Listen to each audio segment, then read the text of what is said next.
ବରେଣ୍ୟ ସଭାପତି ମହୋଦୟ, ପୂଜ୍ୟ ଗୁରୁଜୀ ଗୁରୁମାବୃନ୍ଦ, ବିଜ୍ଞ ବିଚାର ମଣ୍ଡଳୀ ଏବଂ ଏଠାରେ ଉପସ୍ଥିତ ମୋର ଛୋଟ ବଡ଼ ଭାଇ ଓ ଭଉଣୀ ଓ ମୋର ସହପାଠୀଗଣ, ଆଜିର ଏହି ପବିତ୍ର 75ତମ ସାଧାରଣତନ୍ତ୍ର ଦିବସରେ ମୁଁ ପ୍ରଥମେ ମୋର ଭାରତ ମାତାକୁ ଭୂମିଷ୍ଠ ପ୍ରଣାମ କରୁଛି। ପ୍ରଣାମ ଜଣାଉଛି ସେଇମାନଙ୍କୁ ଯେଉଁମାନଙ୍କ ପାଇଁ ଆମେ ଆଜି ସ୍ୱାଧୀନତାର ମହୁ ଚାଖି ପାରୁଛୁ। ପ୍ରତିବର୍ଷ 26 ଜାନୁଆରୀକୁ ସାଧାରଣତନ୍ତ୍ର ଦିବସ ବା ଗଣତନ୍ତ୍ର ଦିବସ ଭାବେ ପାଳନ କରିଆସୁଛୁ।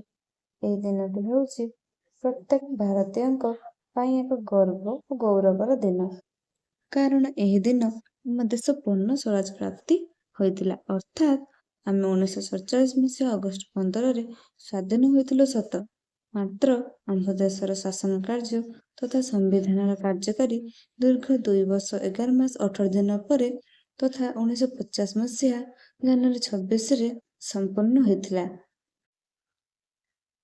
ଯଦି ମୁଁ ଏହାର ଇତିହାସ କହିବାକୁ ଯାଏ, ସେଦିନ ଥିଲା 1930 ମସିହା ଜାନୁଆରୀ 26 ତାରିଖ। ରାବି ନଦୀର ତଟ କଂଗ୍ରେସର ଲାହୋର ଅଧିବେଶନ।